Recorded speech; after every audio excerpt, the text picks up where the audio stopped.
Off we go, everybody! The blueberries against the raspberries! We have another 3-mapper over here, the exhibition matches for the CCL, where the players get a chance to show their skills a little bit.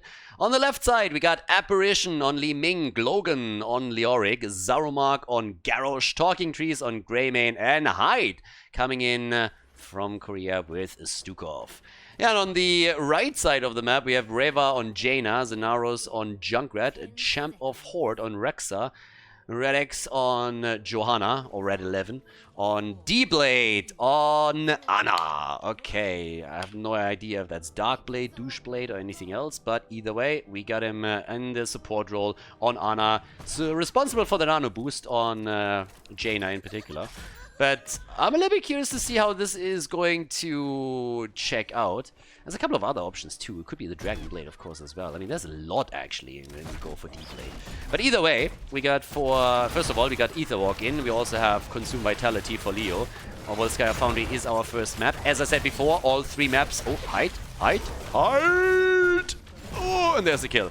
Yeah, Jaina's down, Stukov is down too. Now, of course, all of these games are played on the North American server, so that means that for Europeans and Koreans alike, they have a pretty significant ping advantage here. I'm sorry for the people that are watching every single one of these games that hear me say that all the time, but I want to at least mention it every single series once, because there's still a lot of players or viewers that don't know about that, and so I have to point it out. All of those games, as I said, are played on the NA server. Either way, they're going to play all 3 games, no matter what the score is. And yeah, these games have been randomly drafted. So it's not like we have like 5 mans that go up against each other. That's also why we made up some team names, because it's a bit boring to always call these teams red versus blue just all the time. But this is just before the league starts. At some point, there will be teams drafted that then can practice as a 5-man unit throughout the season. But for now, this is the setup as we have it.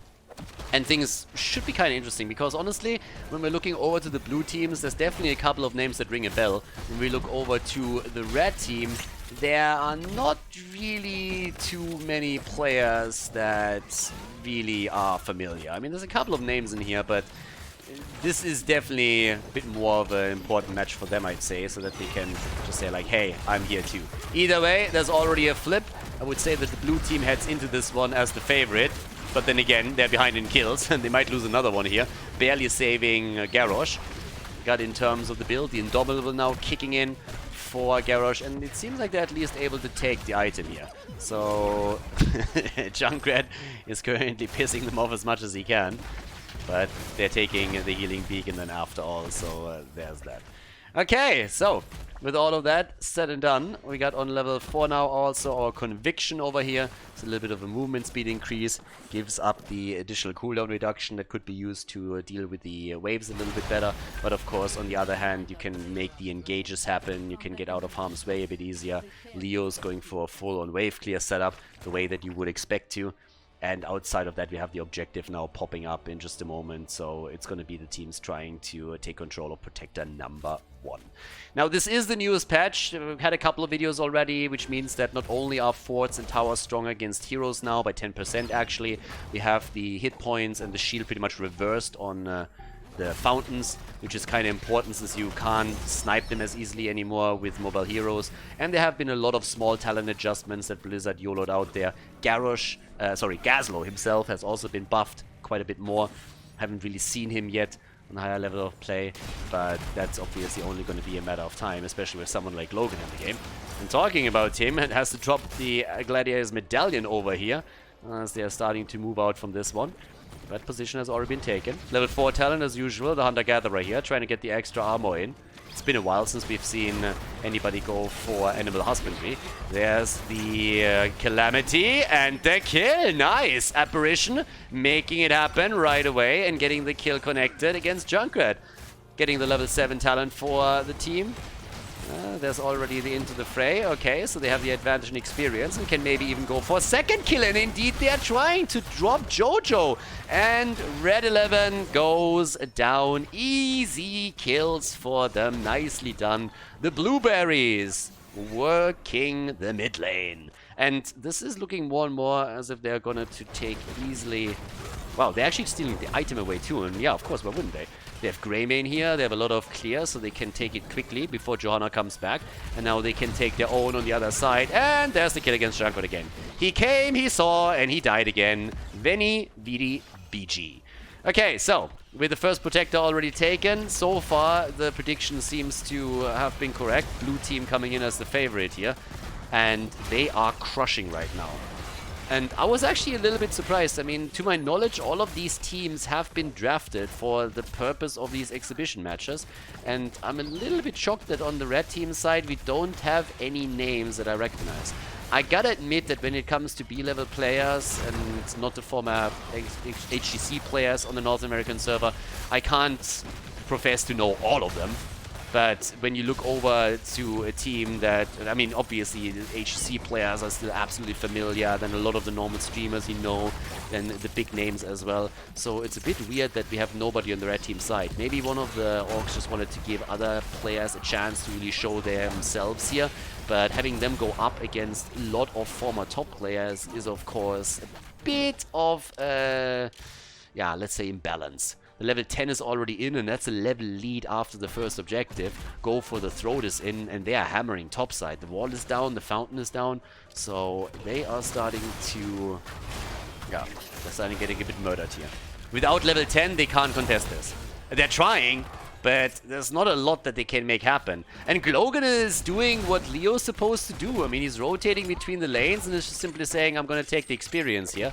Now he needs to be careful that he doesn't get poked down. Glogan? Really? Is he? Oh, if Serranos would have dodged out on the drain, he could have killed him. So yeah, Leo survives this. The items are now taken. The red team is still trying to make the play at the bottom. Trade value has not been activated. I mean, he was close, but not quite. So level 10 will soon be ready for the Raspberries too. But this is, of course, total item control that they have now. I mean, they literally need someone else to come in to take the item because everybody else already has one. So now that it's level 10 versus level 10 abilities, we have a massive item advantage for the blue team. And they're also still looking for additional kills. Nano boost is in, we have the water elemental, and off we go. The Zamu mark is sitting here on the side and gets a bit poked as the red team is looking for another opportunity. Big Entomb, but Junkrat trying to save the team. The problem is that Ana is already low. There's the Rip Tire, nicely done. The kill against Leo, trade value activated, and here comes Hyde with a slappity slap. Slapping everybody away, get the fuck out of my team fight, and saving the rest of the team. But good on for the Raspberries. They come in and they put a little bit of spice into this one. Me likey. Okay, so at this point we have at least one camp that they can take and grab the turret. Talking a bit about early damage, we have 23,000 for Greymane. Talking Trees is starting to crush it here completely. And at the same time now, in the middle of the map, everybody is starting to move and gank up on the three that we have. The Apparition is simply blinking out of it and saying like, yeah, let's not really get taken down right now. We need to get our level 13 and then dominate the second objective. It's always playing around talent advantages. That's what you will see in coordinated play. People are trying to play passive until they run a talent advantage and then go for it. The opponent's team, of course, will attempt to go for ganks and maybe isolate someone on the map and take them down. But now that we have the level 13 talents in, Illusionist in particular is going to be a huge upgrade for Li Ming with the build that she's playing here. The level 13 talent on Stukov, of course, is just incredible for additional lockdown. Once that you have the virulent reaction in, you can really go ham here. And Leo with the Spectral Leech at this point, against Misha in particular, of course, too. But the objective is up, and they're still poking down the fort at the top, so they can pretty much go for a bit of a two-pronged attack here. Have someone sit back on the objective. Hyde is currently doing the job, and then try and take the fort down before that even happens. And later on make the rotation down to the bottom of the map. Like Logan is attempting to take the wall down to help that out too. But, well, let's see. At this point, what else do we have here? We currently have, yeah, well, actually Leo has to be a bit careful because Jaina's rotating in. This is what I love here. They actually told him, so he knew that Jaina wasn't there anymore. He knew that someone was most likely moving away and immediately just like jumped away from it and said, okay guys, I'm gonna play the safe bot line. Now he's rotating up to the top since the red team has taken their own level 13, so once that's the case, you need to make sure that you have that 5 versus 5 at the top. Small hesitation from Leo in the middle of the map where he took another wave down. Greyman is now trying to go for an additional item, which would actually be the second healing beacon for them. And Logan has to take it. He's the only one who used an item already earlier. But that's now a double healing beacon. That's plenty of turrets for objective number 2. And I have no idea how the Raspberries are planning to take this one. They need a kill. Honestly, they need Zenaros to pop off, get an isolation against someone like, I would say, I mean, Greymane, Li Ming, Stukov, anybody that can quickly burn down if he ends up in their backline, and then they might have a chance to win a 5 versus 4, but that has to happen, and if it doesn't, then they're going to be in trouble, and I guess they know that too. Zarmak is moving in, using the Unstoppable already, going for Jaina. Gladiator's Medallion being used, moved out too far, doesn't get the heal, and bam, he's down. There comes the Entomb, Nano Boost on Jaina, and our girl is punishing. That's a kill. Logan's down, double kill. The Raspberries, ladies and gentlemen. We got Talking Trees trying to salvage the situation with a quick kill against Jojo, but instead we have Li Ming dying. Big boy plays right over here. I like it. That's how you come back into a game. Garrosh overstepping hard in this one. First one to fall. Kill against Johanna over here. And then as you can see, Li Ming dies last. They're still trying to get a bit more done. Gotta be careful though. With only 3 against 4. Yeah, Hyde gets isolated. Drops the healing beacon and actually survives. They're trying to make the play for Rexa, but they can't get him. Yeah, so Logan is back to business, but that turned quickly. Garrosh overstepped and Zarumark went in a bit too deep and then he didn't get any assist. He was trying to go for Jaina and they nearly got the kill against her. This time the Entomb is also missing. So adding insult to injury right there. But that's a cool setup for the Raspberries. I like it. I didn't think it was possible for them to come back into this. Into this fight, not the game. But that was pretty neat.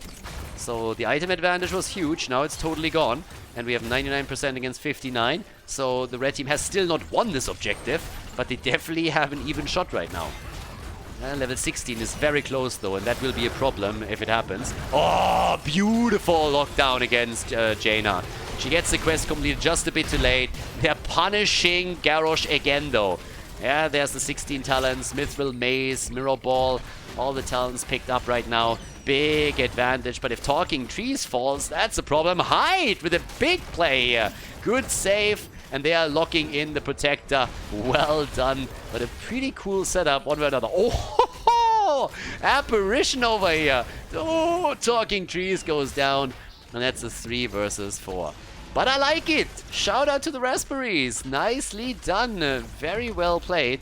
Definitely capitalizing on the opponent's mistakes more so than making the plays on their own. But that's totally fine. They play a reactionary style, and that was really cool. They waited it out a little bit. They saw an opportunity when Garrosh moved in, punished him for it. Topside, Apparition is now taking the fort and immediately tries to hightail it out of there since he's afraid of a rotation. Rightfully so. But now the top fort is down. Bottom, good value out of the Protector given the circumstances in particular. Taking the fountain down was huge. Now they just have to save the 2 heroes, which shouldn't really be a big problem here. So I like it. That was actually pretty fun. Good job by them. 7 kills to 8. Let's take a look at the damage numbers that we have right now. We got 33,000 for Junkrat and 44k for Greymane.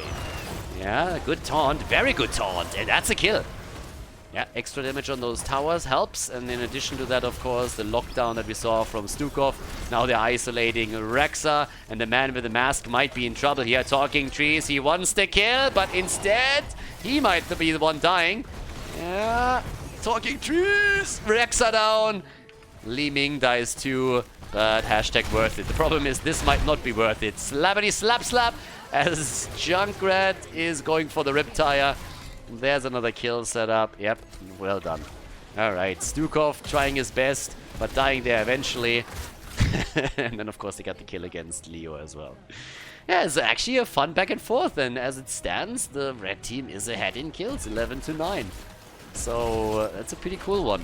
We now have the Northern Exposure on level 16. We over here got the Feigned Death, as we have already seen it in action. And the red team is now trying to get an advantage by claiming additional items and get the upper hand. on the map, on structures, they are behind. There's just no doubt about that. They are behind, structurally speaking. They've lost the top fort. They lost the fountain at the bottom of the map, which is important for the next objective. But they can at least top off on turrets and also make sure that they claim the healing beacon here, which is exactly what they're doing. So I kind of like it. That's actually a pretty neat one. 18 versus 18, much, much closer than I expected it to be. And the blue team, they have to make sure that they're taking that next fight serious. Or maybe trying to be a bit too aggressive in a few of these fights. Another turret going over to the Raspberries. Which means that they have now, if I'm not mistaken, 3 items against 0. Do we have anything left for the blue team? No, they used everything. Used or lost it. So 2 turrets and the healing beacon for the Raspberries. And the blueberries, they are just pushing the lanes out now. 57 stacks for the Mithril Mace over here for Leo. When it comes to stacks, there's not really too much to report here. On the level 7, as you can see, the quest isn't really completed for Jojo yet. Didn't get that hit in with the punish. But the damage output... Anna, by the way, hasn't died yet. Anna hasn't died yet even once. Definitely a hero that they might want to try to focus on a little bit later. Okay. Fucking Junkrat sounds. Definitely one with the best voice lines. There's a couple that have really fantastic one. Look at that! Someone's going for a little bit of a workout. Oh yeah, keep it up, baby. There we go. Apparition. Going for a bit of a workout over here. Yeah. Everybody is waiting for the next objective to spawn. Leo's, of course, waiting for an opportunity to also drop another Entomb, especially once he hits his 20 and gets buried alive. 47 extra damage points from Greymane. And now that we're nearly on Storm Talons for both teams, we also have the control point announced. So going to unlock in another 20 seconds and both teams should have their Storm Talons ready by then. Ooh, Greymane gets actually caught because of the level 4, but the Blessed Shield doesn't connect. Gladiator's Medallion also being used over here, but there's the fight. Ah, that's a lot of R buttons that have been pressed in this fight. Look at the two teams. One team used pretty much every single ult with the exception of Junkrat. The other team didn't use one. Ouch. Blueberries with a big lead now, at least initially. They have all their cooldowns ready. Both teams have the level 20, but that is a huge advantage right now that they are running here. So, at least initially, the Raspberries will have to give up the position. I don't think they're going to push into this too aggressively. They should really wait this out a bit. Maybe poke from the side, but not really commit. If they commit here, they might be in a whole lot of trouble. But they're actually going for it. They see an opportunity against Zaromark, apparently. They have to drop the item already. Yeah, that's another problem. Trying to make the play for Red 11 over here. And that's a kill against Johanna. Jojo down, hide a bit low, also moving away. But that's a 5 versus 4 now. So, again, I'm a little bit confused as to why they moved in this aggressively. I don't think there was a reason for this. They didn't have level 20 talents because... Well, they had level 20 talents, but they didn't have their heroics because they were still on cooldown. All they had to do was to wait for another 10-15 seconds, which they have, and they can easily take that fight. Yeah, Leo comes in, misses the Entomb. And what the fuck did he do? What is this shit? Really? Shroud of the Dead King? Okay, team, hi. No buried alive? Did I miss some kind of, like, patch note? Did they remove that? Not to my knowledge. What the hell? Glogan? What kind of meme shit is that? Buried alive is a game changer. How can you not take literally one of the best level 20 upgrades in the entire game? Rexa feigning his death as he's about to be attacked. And there we go. Bam. Kill against him. That's a staggered death. Jojo comes back. Rexa is down. Yeah, that's top-notch punishment right there. Yeah, a few moves of the red team don't really make a whole lot of sense here. I actually really, really like the way that they played the top. That was pretty cool, and I didn't expect it from them. But then fighting into the bottom battle as they did without waiting for heroic abilities to come back first was a problem. And now Rexa dying here before Jojo is back is also an issue. Stuff like this can't happen. If you are trying to win games like this, you can't make mistakes like that. You can hope then for your opponent, of course, to screw it up too. But there's another Blessed Shield that didn't connect, unfortunately for them. Apparition was able to move out. So, let's see. I mean, they are not out yet, right? So, it's not like the game is over yet. But still, those are moves that if you avoid them, you find yourself in a much better position here.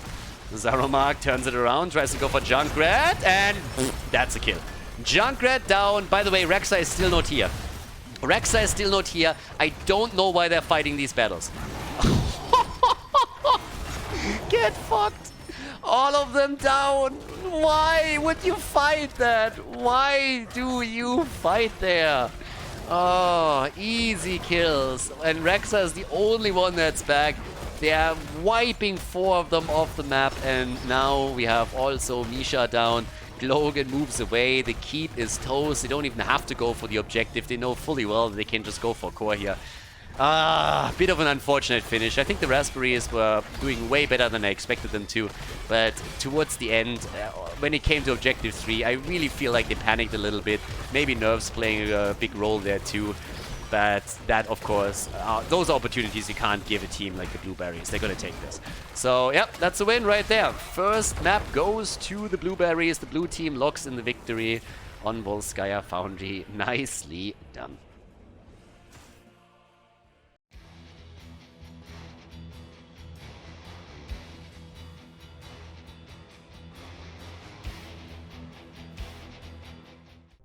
Alrighty, let's go. Game number 2, everybody. The Blueberries in the lead against the Raspberries here. On the left side for the blue team, we got Talking Trees on Hanzo, Zarumark on Diablo, Height on Brightwing, Apparition on Junkrat this time, and Glogan on Gazlowe. He got him. The new Gazlowe is in their house.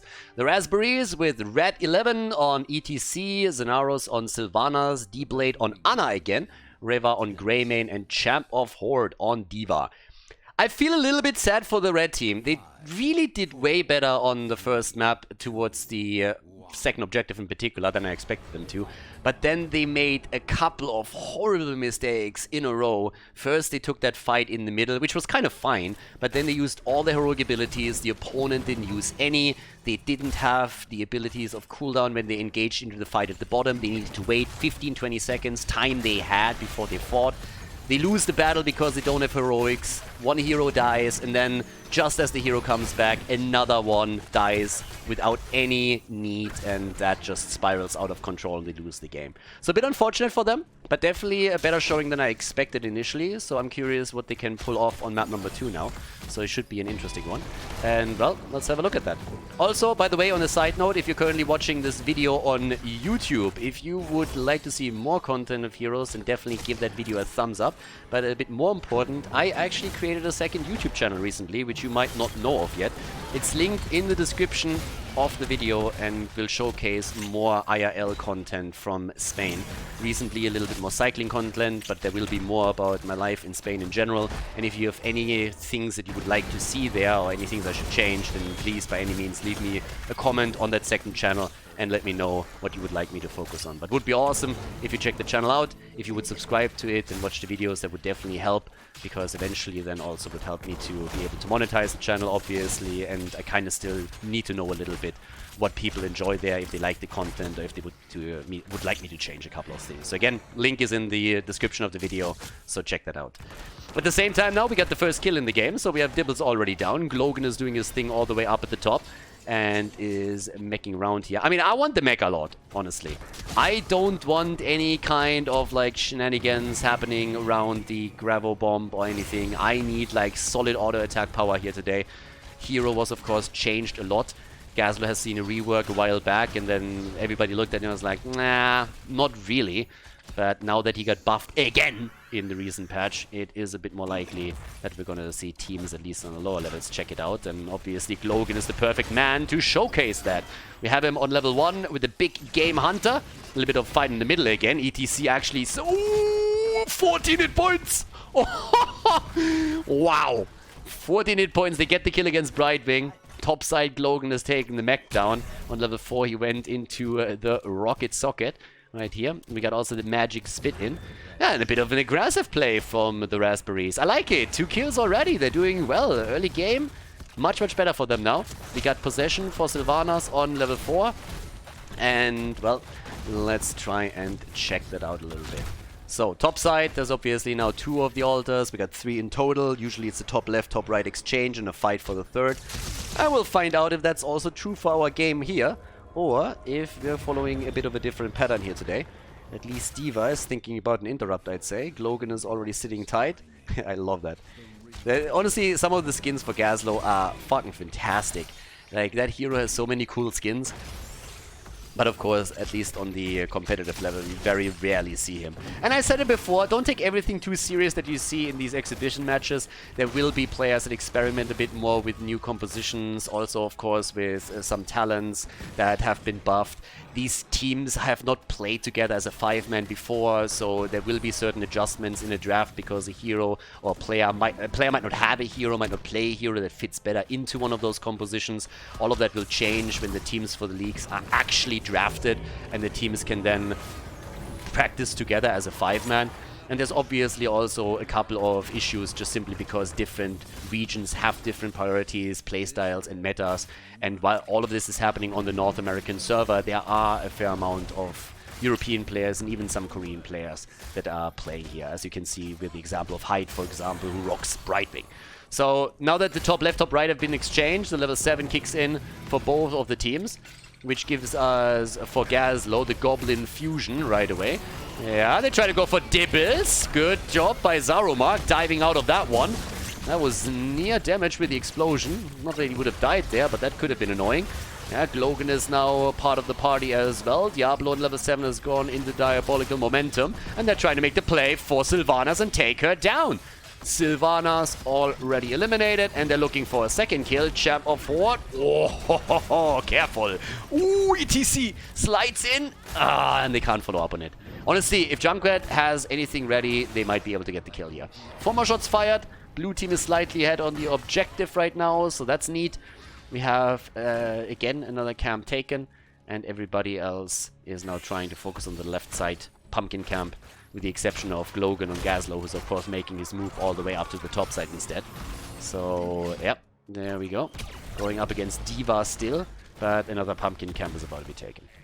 We are on Towers of Doom. This is a map that is known for the late game comeback opportunities. You can start to really dominate once you are able to win team fights. You take altars, bell towers, ideally not in that order, and then you can just simply make an easy comeback happen. So far we have a very even game, 2 kills against 2, but as I said earlier, blue team still slightly in advantage. But I'm kind of happy that we see Gazlowe. As I said, after the patch, haven't really seen him yet on any of the higher level plays. Of course, take that with a bit of salt, as I mentioned.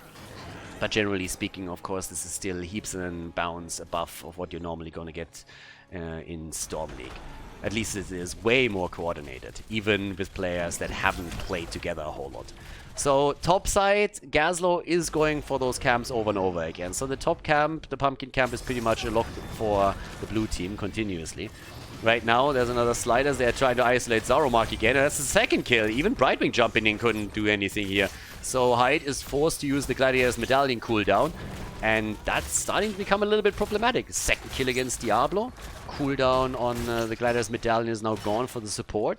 And the push through the top lane from Glogan is most likely going to be faced by Diva in just another second. With a double altar now spawning, even at level 10 doesn't help anything. And we get the Grava Bomb. I mean, it is the better talent, straight up. It's the better talent, but it's still. Mecha Lord is just kind of funny. So if we're going for memes, then we might as well, you know. But obviously, a Grava Bomb setup is just... it's just better. So, Logan already starting to come in here. 4 shots fired at the bottom. They're making the play for the middle. Logan is already attempting to set up with a few additional turrets here. But Diva might be in trouble. Mosh Pit, insta-interrupt. Perfect timing from Hyde. The nano-boosted Sylvanas then again is going for real serious damage in that back line and nearly dropping them there. Yeah, not jumping onto that wave though. Level 10 abilities are ready on both sides now. Diablo is trying to isolate ETC. There's the slide. Red 11 with a good job and buying enough time for Anna to get the channel through and connect the shots. 28 points against 32. The Raspberries. I am impressed. I honestly am.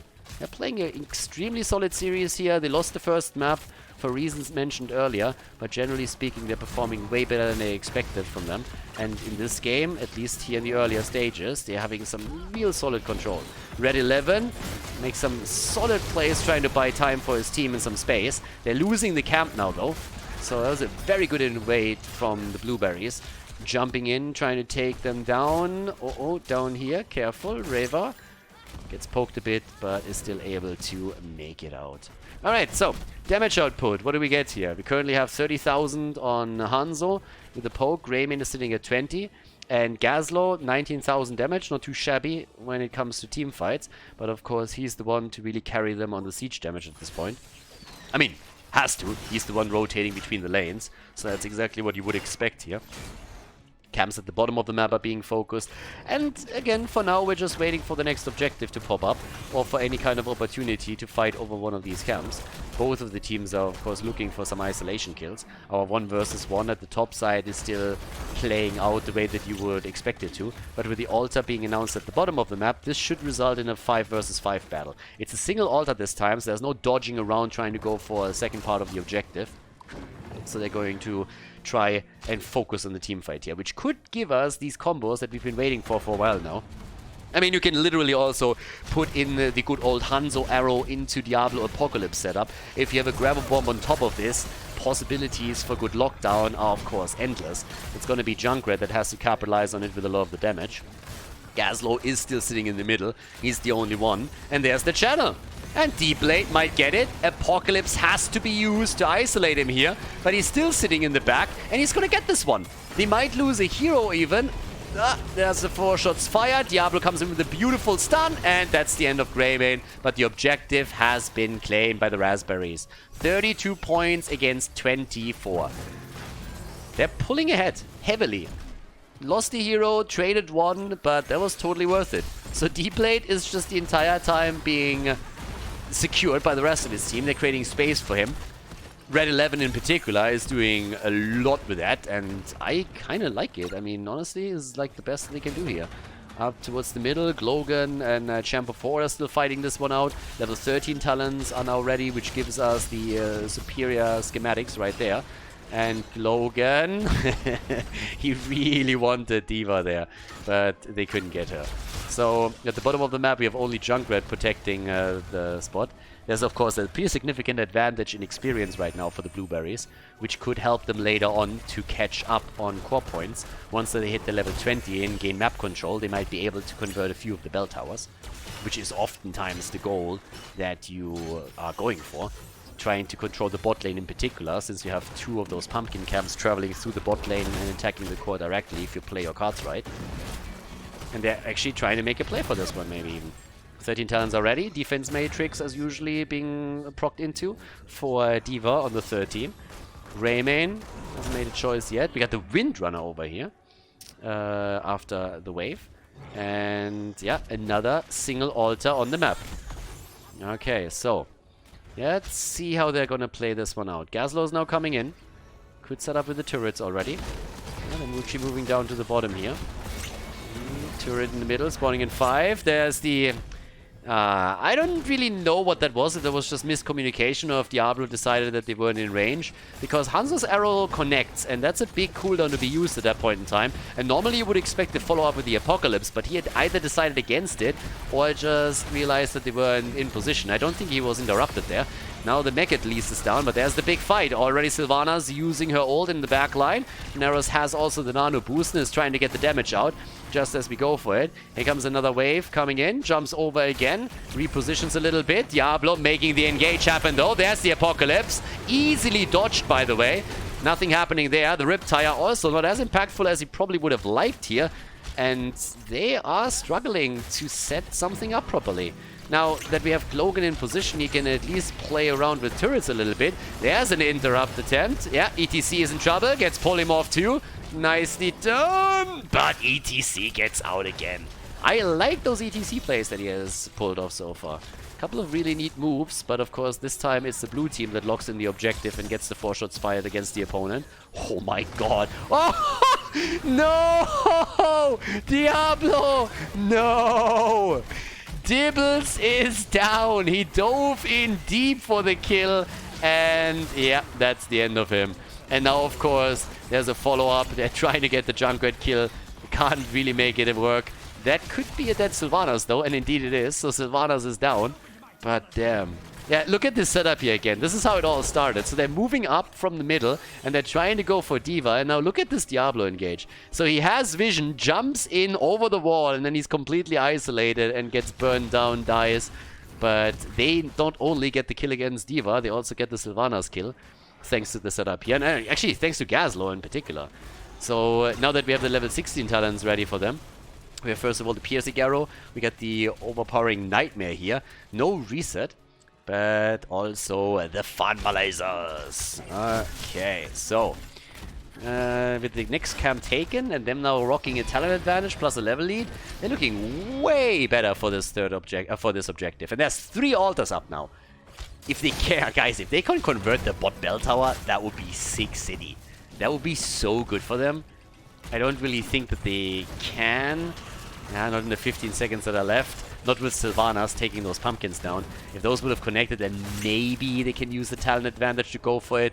But as it stands, even a 2-1 setup would give them a big lead here, of course. And Gazlowe gets this one without any problem. Actually, as it happens, D.Va is at the top and just taking the camp here. So technically speaking...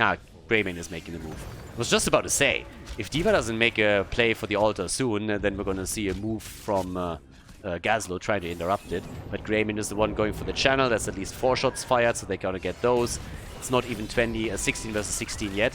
The Raspberries are locking the talent in as we speak though. Okay, but the bell tower is already taking some damage. And with that even, 20 points on the core against 20 points. Sylvanas should have the top damage for the red team, and indeed she does. 40,000 for her.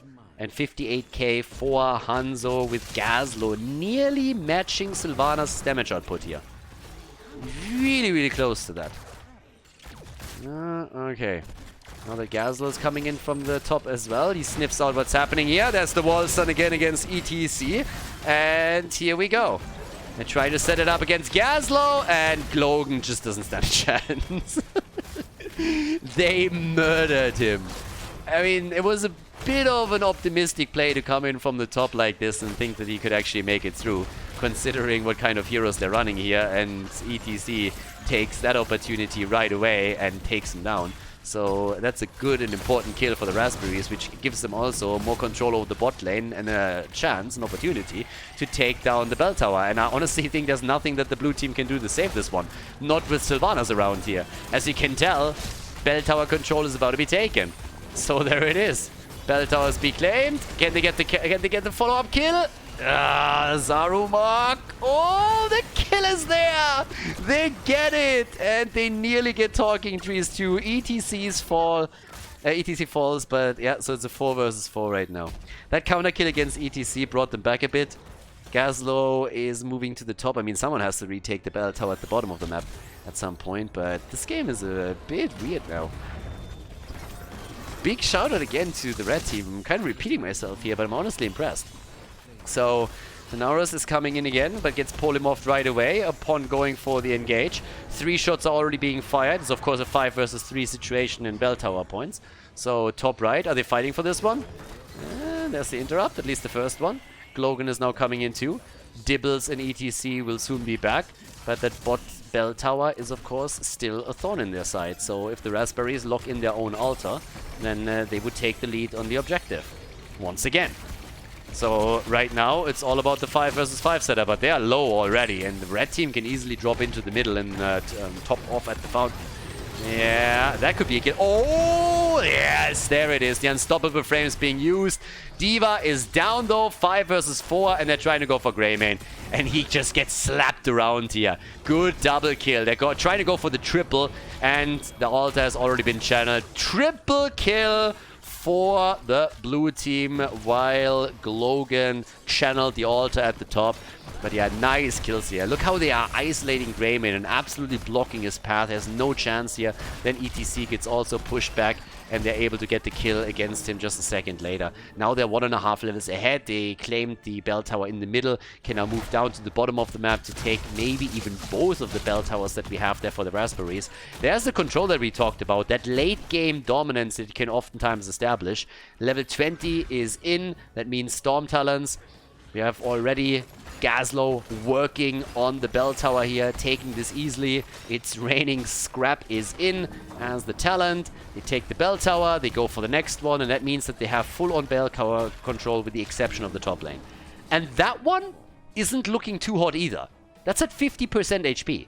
If they take that, then they set up the barrage right here. So, yeah, the reclaiming in the middle is going to shut that down. But it seems like they are going to try and go for boss, which honestly is giving the red team a chance to retake the bell tower at the bottom of the map.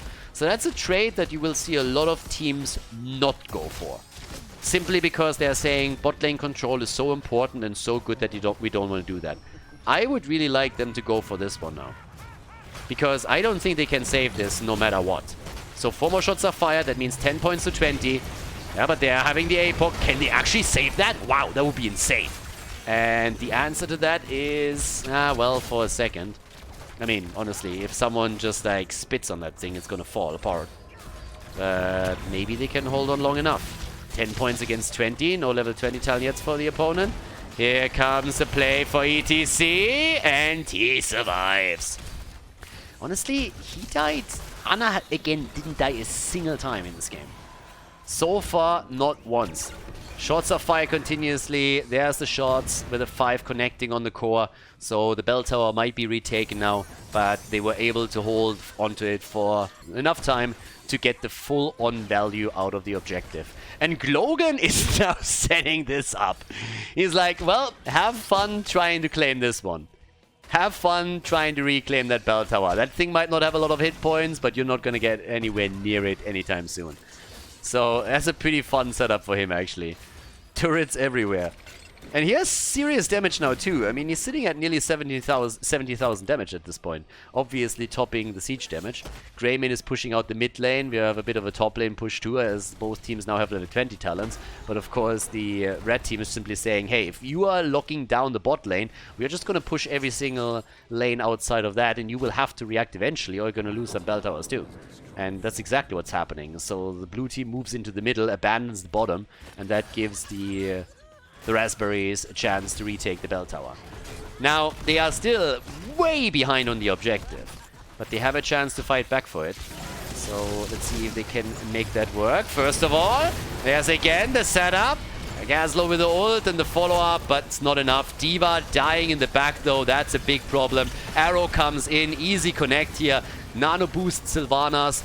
Oh, gets polymorphed. No, mistakes were made. Oh, that's not how you want to die. Not like this, baby.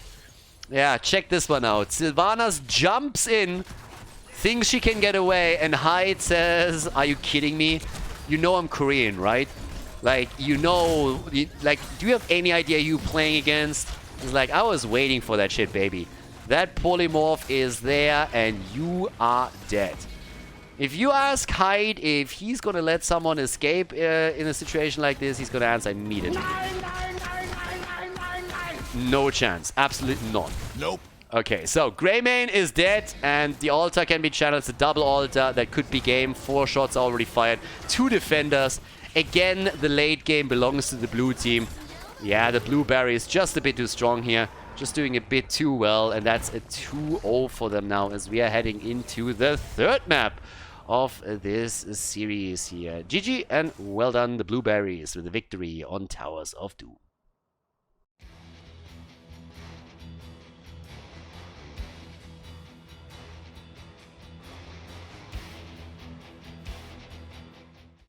Game number 3, the blueberries ahead 2-0. The raspberries want to at least put 1 point onto the board here. On the left side, now that we are on Tomb of the Garden Curse, we have Apparition on Jaina, Glogan on Leoric, Zarumak on Garrosh, Hyde on Karazim, and Talking Trees is playing Greymane. And the raspberries here, they are now relying on the power of the Gazlord as Champ of Horde picks Gazlowe, Riva on Reyna, we got Zenaros on Tychus, and to complete the StarCraft setup, D-Blade on Stukov with Red 11 on ETC again. Pretty decent performance on that hero on the last map, so now we're going to check it out again. Already the Exterminator over here on level 1, so we're gonna focus a little bit more on all those camps and that stuff. Range increase, if you depress the advantage on level 1, again, one of the beautiful new talents for Tychus. It definitely helps him to become a little bit more relevant in the meta, so that should be a pretty sexy one. Also, standard talent with the Iron Fists here on level 1 for Karazim.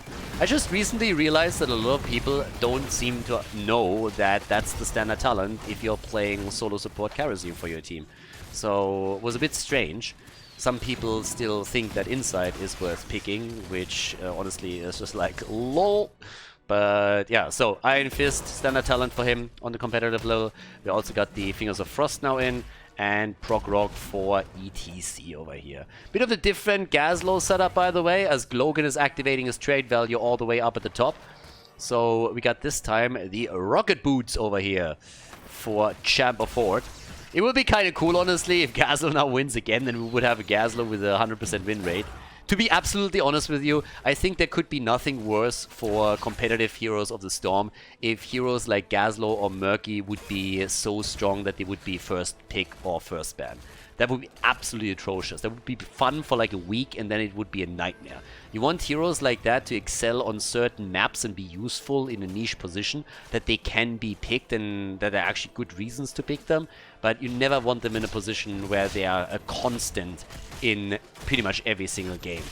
Now, ideally, you don't want any hero to be in that position, but especially these guys, you want to be more in a niche spot. So, yeah. But either way, for now, we'll see how much Gazlowe can actually do here.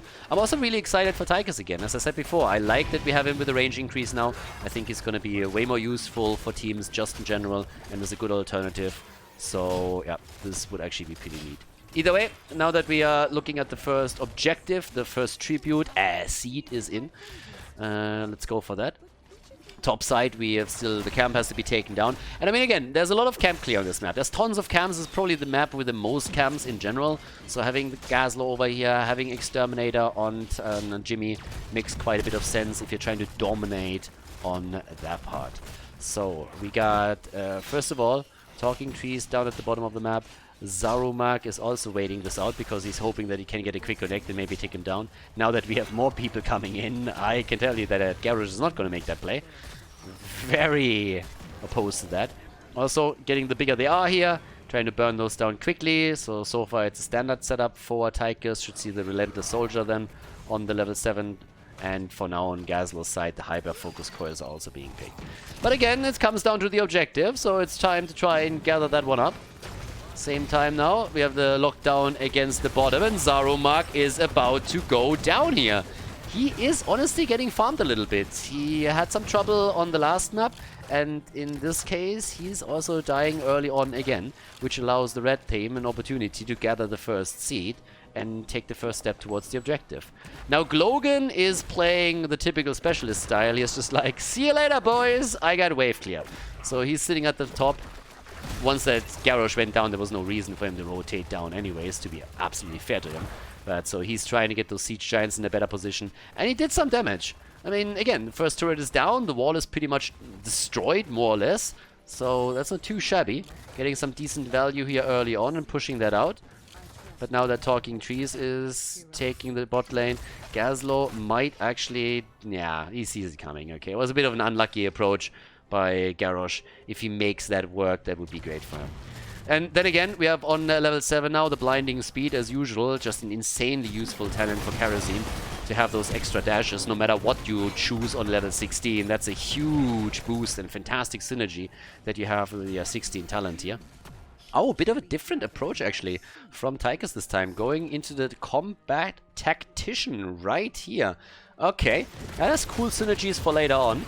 There's a follow-up, by the way, as we're now seeing Karazim starting to chase targets. So now that we are talking about Tychus, he's already going down here. And they're going for another kill. They get Jimmy. Yeah, they're taking both of them down. Easy kills for them. But this can actually be pretty cool here, especially later on. Also, they can work a lot of damage in with this if they prep for him. So if they get some good stuns out for Tychus, they can definitely work around the trade a lot more and really use it brutally.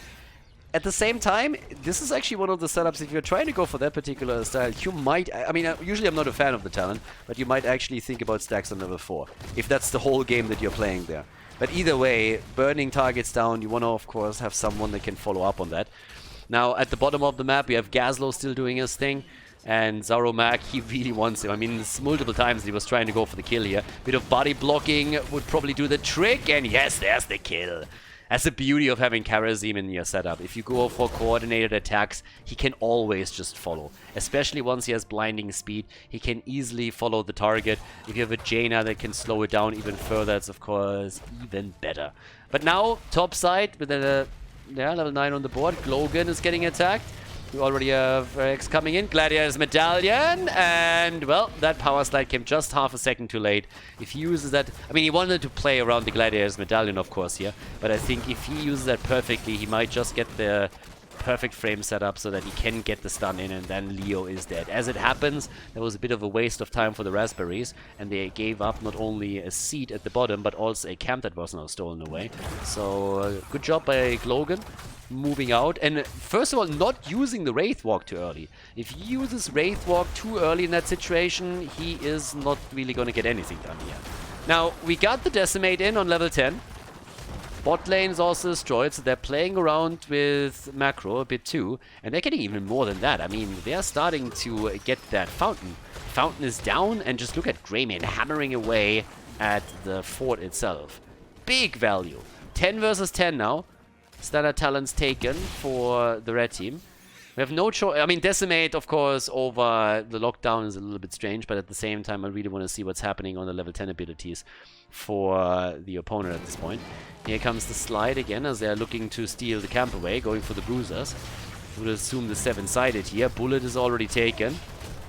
Yeah, especially if you can isolate with Garrosh, a 7-sided as a follow-up, even especially with slow from Jaina would be fantastic here. Unless Hyde feels the need to jump in and use the palm to save a couple of targets. But the damage output would be gigantic if you can follow up on a good throw from Garrosh. Once that he gets one. Glogan dying in the middle here, trade value. Always activated over here, ghosting around already a little bit. But now that we have the seed up, this should actually be a grab for the Raspberries, which would put us in a position where both teams hold 2 and fight for the 3rd. They're actually moving towards the top now. Okay, initially Greymane is still staying, so Greymane wants the bottom fort, and everybody else is just interrupting, but it's a 2 versus 2 situation, and Greymane is now getting this one with the help of the minion wave. Yeah, they're playing with all the wave clear that they have a bit more around the macro setup. I like that they are going for the camps at least. So the Raspberries, they realize, well, we lost the fort, but that means that they only have 4 heroes up here at the top, so we can make the play for the camp and steal that away. And since their entire composition is also leaning a bit towards the clear on camps, that makes, of course, perfect sense for them. Hyde still hasn't made a choice yet. He hasn't chosen anything over here. Up to the top. Another camp is about to be taken. Red 11 is trying to create a bit of space, and Hyde is having none of it.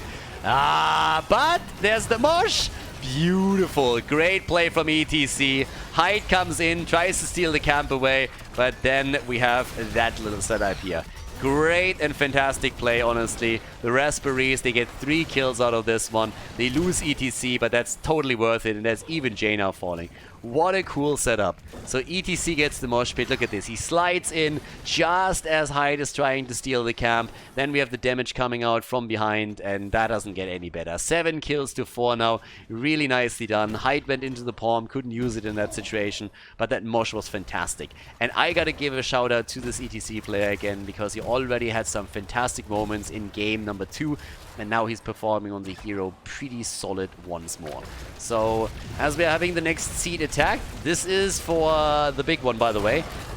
This could be a kill against Glogan, not yet. So far, Jaina and Gazlowe aren't. Yeah, but if Glogan gets the channel, that would be a problem. Jimmy comes in and dies immediately. At least he gets the interrupt, but everybody's low. Hyde in particular. They're trying to go for the kills. The slide. Oh, Zarumark.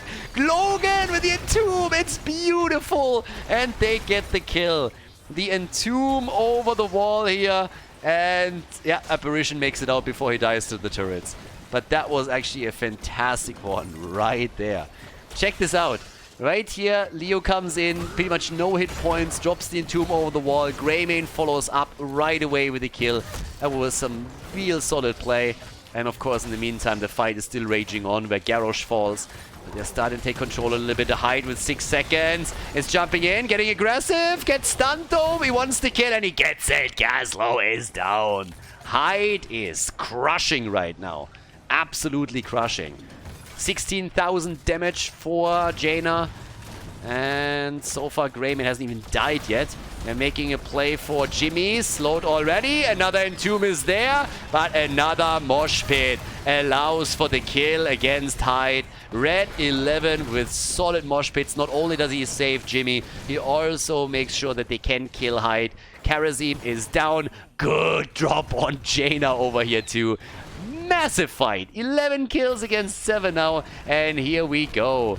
We have the Garden Terrors jumping on lane and trying to take a few of these structures down as the Raspberries are hoping for one map win.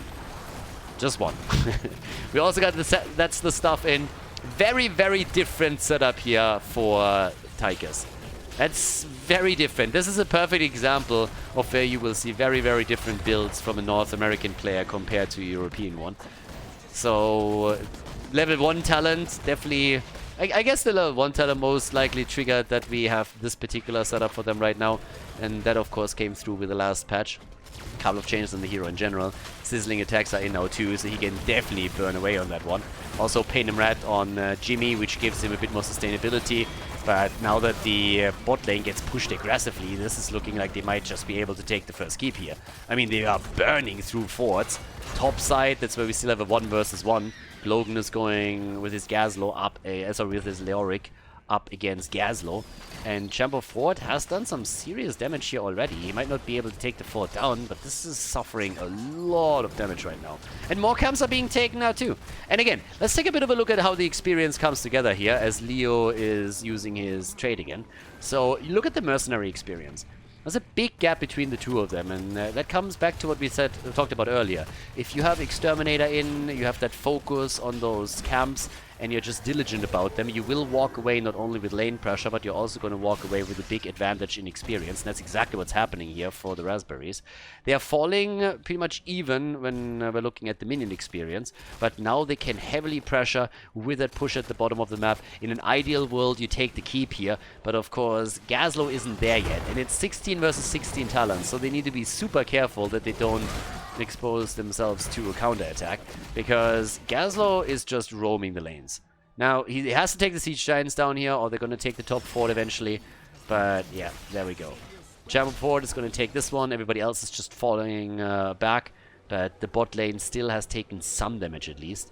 And Hyde, of course, now has opportunities. What are we going to see? Is he going to go for the extra damage? 16 is also in for Leo with the Mithril Mace, so we have that too. And, well, down at the bottom of the map, another camp has already been claimed. But they are ready, aren't they? Leo comes in. Logan says hello. Zaromak is sitting at the side. And now the gist is up. There we go. He goes for the damage. Way of 100 Fist is in. And he's immediately trying to take down ETC. And there's the kill. Blinding Speed plus the level 16 here will allow Karazim to get a lot of damage in these team fights and really, really follow up on this. And guys, this is the third one. This is the third scene. Yeah, we have Garden Terrors coming up. And those guys are gonna hurt, especially since ETC is down for another 30 seconds. There's camps coming up on the map, so it's time for more momentum in the hands of the Blueberries here. They're gonna do a whole lot of work on these forts at least, that's for sure. Question is simply, can they get more than that? And of course also, can they get a follow-up kill? They have been able to do that now on multiple occasions on the first two maps, and if it works out again here, just as ETC is about to come back, that would be the dream. Zaromak is looking for it already, but Stukov shuts it down right away. Here comes Odin, as Xenarus is trying to shut down the Web Weavers early on. Topside fort is going to fall. Bit of a focus in the middle as they're still trying to at least drop the wall. But at the bottom of the map, that's where we have Leo prepping the lane for the Web Weaver. Jesus. The Garden Terror. Honestly, that map mix between Cursed Hollow and Tomb of the Spider Queen is always just so strange. But now that we're moving in for it, we have the 5-man at the bottom of the map. And they're trying to make a play for ETC, and he's dead again. They're going for all the meat here. Leo is dead too, but, well, he'll be back. Tychus, on the other hand, not anytime soon. So that's a double kill already. And with Leo, of course, respawning also on site, having no travel time, this is a great opportunity to take down the keep here. And the top lane is also getting attacked. So the Web Weaver might have been destroyed as is, but there's still a double wave pushing through, so that wall is going to fall. I don't think that they can take the keep, but that doesn't even need it. Now that we're having the push down at the bottom, the keep is about to go down, and this is the Blueberries once again for the 3rd time in a row in the late game, just making the better decisions and dominating over here. So they are doing fairly well at this. Top side has been defended, but again, wall is gone. And now maybe even a chance to take something in the middle. Break the wall down here. Should at least break those. Take vision away from the opponent. So, well, let's see. Yeah, camps are of course up everywhere. And that's exactly what they are now trying to take. There's 2 up. Can take both. Yeah, the rest of them. This one is up in another 17 seconds. If they got the level 20...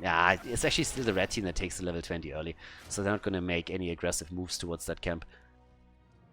Yeah, this one should... They should move in immediately and take it for free. We got the Bob and Weave in. We got the Duskwing also taken. And, well, up here, it's a trap. They're baiting with Leo a little bit. Gazlowe has now gone into the arc reactor over here. And we have him with the bomb toss. And in the meantime, they are just setting up for potential kills. It's a party bush, baby. And again, Glogan refusing to take one of the best talents in the entire game. Shroud of the Dead King taken right here instead of going for the Buried Alive. Now, if I was a mean man, I would say, well, you don't take Buried Alive if you can't hit your tombs. But that would be mean, so I'm not going to say it. Deadly Calm is in over here after the Decimate. So we got the 20 on this one. And over here the Epiphany at this point now as well. But yeah, let's see what... I mean, so much... you want to say that Glogan has actually been really working on his trade value with 6 deaths already. So a little bit weird that he now is all of a sudden starting to prevent the damage. But yeah, no. Jokes aside, let's see what they can do with this. Obviously, Buried Alive, one of the best level 20s that you have in the entire game, so it's a bit weird that he refuses to take it, but it's not like they're losing the game at this point. They might be behind in the kills a little bit, but you look at the map, and with the bot lane opened up completely, they're looking at a fantastic spot right there. So, yeah, let's see. Bottom of the map, off we go, and let's see if they can set something up here. This is the moment, honestly, when you want to flank in with a Buried Alive and just drop it on someone like ETC and Stukov and then get the quick kill. Mithril Maze is done, though. And here we have it. Starting to make the play for the next camp. Controlling the map right now. It's kind of interesting that the red team... yeah, they're checking this one out. I like it. Good move. Always check the bushes here. For good reason. I mean, I said how the blue team has already multiple times now tried to set up a party bush and go for the Admiral Akbar moment. But so far that hasn't really worked. Objective isn't really all that important right now because we're still talking about only the 2nd seed for the blue team or the 1st one for the red team. So they can play this slow. They don't have to move in. Next one would be a bit of a different story, and with the double channel they're likely to get it. Can they interrupt? I don't think so. Yeah, there it is. Taken, and that will force their hand on the next one at least. But what's happened? Let's see what's happening here. They have to defend the bot lane. There's no global in play, so that's a bit of a problem. But now that we are 18.5 minutes in, you got to take these catapults down. But they are, of course, also hoping for a mistake on the other side. If they set ETC up here and someone starts to face check that bush, a good power slide and maybe a mosh pit behind it would guarantee you a kill. And then you can easily snowball that and go through the bot lane. I mean, honestly, I'm talking a lot about the bottom keep gone, but let's not forget that on the blue team side, the keep is also not only exposed, but has lost a lot of hit points. So it's not like the red team is without any opportunities to capitalize on a team fight that they're taking here and then winning it. Yeah, catapults are still up. Is the blue team fighting for this? I mean, they got Greyman at the top. I don't think that he's quick enough for that. I think they're going to give this one up. I don't like the position. So they give it up for now, and they take the Siege Giants again. Yeah, it's a camps all over the place. Damage output, by the way, to give you guys a bit of an idea, we got 36,000 on Tychus right now. That's really where his range increase comes into play. 25,000 here. Interrupts. Yeah, not this time. He's going to channel that easily. And now, of course, at the bot lane, we have to deal with the 3 catapults. Shouldn't really be a problem. Siege Giants are already pushing out the rest of the lane, so you're going to have a bit of a gap that you can use. The only thing that I really want to see is just this epic team fight towards the end, right? Let's see if the teams go for that, or if we are actually having someone stepping out a bit too much and then losing one hero. So, well, let's check this out. Up to the top. Yeah, there's the keep getting attacked. I mean, this is getting a little bit more dangerous for them now. It's really the Stukov in the backside that can take... Oh, Gazlowe, careful. Careful. If he hits the Entomb, if Logan moves in and hits the Entomb there, then that's a nightmare. I would be very, very careful how I position myself if the rest of the team is over to the right side. Completely away. So, with that, we had 13 versus 10. We're gonna get this a little bit more. Let's see, can they maybe go for the objective here? That would be another quick Garden Terror setup for the blue team. And they are stopping them early. Yeah, but they're moving to the top. Nobody's falling for Logan's little bush trap over here. Well, careful! That's not the path you want to take. Has the Reyna's radar here to check it out. But yeah, I would really stay far away from the bush if I was you, because even without Buried Alive, if that Entomb hits you, you are very likely toast. Good position from over here. Logan! Yeah, trade value activated. Death number 7. Our man is going for the double digits here. Did he even use his 20? Of course, they have to move away from this one now, which means that it's a second seed for the Raspberries. It's kind of surprising, honestly, how well they're doing right now. But Leo dying like this definitely didn't help the blue team's cause. Now, they have a few catapults at the bottom, so this has to be dealt with. A 4th catapult is moving in, and Siege Giant Camp, oh sorry, Bruiser Camp or no Bruiser Camp, doesn't matter. Someone really needs to deal with this. Guys, we're 21 minutes into the game. You don't want to lose points on the core just because you didn't take this serious. Like, are they really not sending someone back? Is that really happening? Are you guys kidding me? That's 3 catapults on your core 22 minutes in. Are you fucking with me? Like, what is this? Till Khaldor? I mean, they are losing shields as we speak. They're going for the keep at the bottom. They might be able to get that. Look where Hyde is going. Look where Hyde is going. That core is losing hit points. Why did nobody take those catapults down? Are you serious? Hyde is running around on the map as we have the core falling down to 70%. That's 30%. That's more than 30% that you just gave up. For no reason whatsoever. 55%. What? Oh, Hyde should have just gone for core, seriously. Just go for core at that point. Big, I mean, honestly, that was a big mistake by the Raspberries. Anyways, can they win the fight? That's all that matters right now. They're trying to go for it. Nobody dying, not even Logan. Wow. 14 kills to 10 over here. And, well, let's see. For now, they take it. They actually take the objective. The red team takes the objective. They got the Garden Terrors. So now they have a guaranteed keep at the bottom that they can take. And at the top, this keep would fall if they don't burn it down. That's why they're moving there immediately. So it's a good call. They can't save the bottom keep anyways. That one is gone for sure. So at least save the one up at the top, and then you can rotate down to the bottom and deal with the situation. But it's kind of amazing to me. I mean, this game is strange now. 55% on one side for no reason at all. And then winning the fight, taking the objective, and now having a chance to end the game after all. So let's see if they can do it. They're starting to go for it. And, well, Leo, no! And I thought Logan would be able to survive for once. Nope. Yeah. Mosh Pit is in. Red 11. Gonna get another kill. Oh, the Gazlowe is down. But so is Garrosh. 4 versus 2. Uh-oh. Yeah, that's 3 down. Jaina's also fallen. And guys, I think that's game. Hyde should have gone core. I'm telling you. He should have Bruce Lead that shit. Now we have only 2 surviving. They're trying what they can, but this doesn't look like they have a chance here. well, are they actually moving back? There's no way they're moving back. No, no, no, they're ending now. Leo is back to business. Leo's back to business. That if what are you doing? No, end it. At least try. Oh my god, this game isn't over. What? Catapults on the core. The game isn't over, guys. They're still fighting this out. Hide! No! There's the kill. Alrighty, the raspberries. They're making them suffer. They are taking down Hyde. And now they have another chance to make the play for the core here. Then again, Jaina is about to be back. So is Garrosh. They're not even getting damage on the core. Oh my god. Oh, 65,000 damage on Reyna. 62 for Tychus. 57 on Gazlowe. Of course, they got the map control now and can take all the camps. But for some reason, the blue team is still in this. The blue team is still in the game. We're 25 minutes. 25 minutes into this.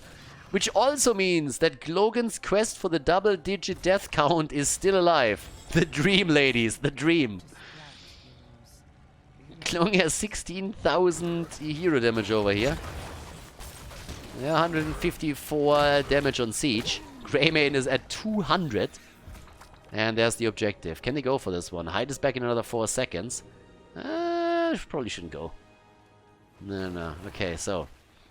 Let's see how deep we go with this one. Yeah, there we have it. Another attack against the Siege Giants. They take all the camps that they can get right now. 26 minutes on the board. As the mosh pit. Oh, the palm. And Greymane is dead. Greymane is down. Hyde is trying to save a bunch of chicken right now. The kill against Gazlowe. And Jaina is going to fall in just another moment too. Alright. Alright. 4 versus 3. Are they going for it? Are they trying for core? We are 26 minutes into the game. They got Siege Giants at the bottom. They got a double catapult. They have the opportunity. There's the ult on Tychus as they're starting to make the plays here. Hyde is ready. Zarumark and Glogan, the 3 of them trying to defend it. They're going for Red 11.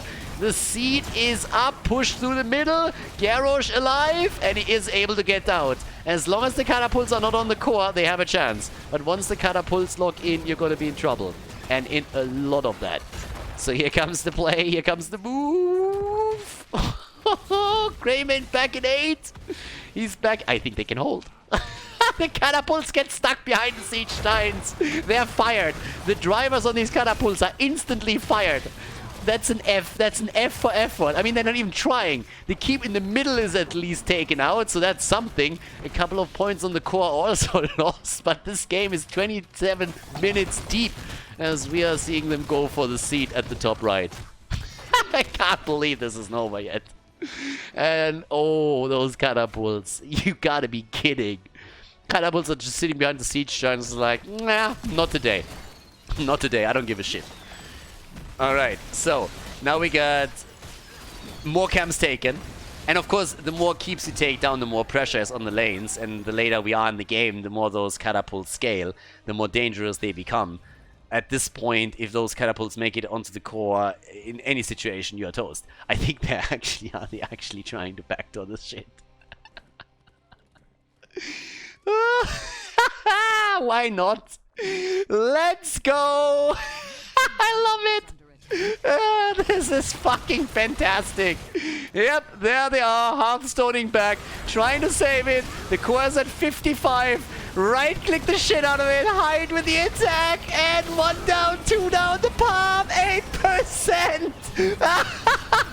2%! There it is with 66 HP. It's over. It's game. The 3-0. The blueberries take it. Oh, what a map, what a match, and what a finish. Absolutely epic.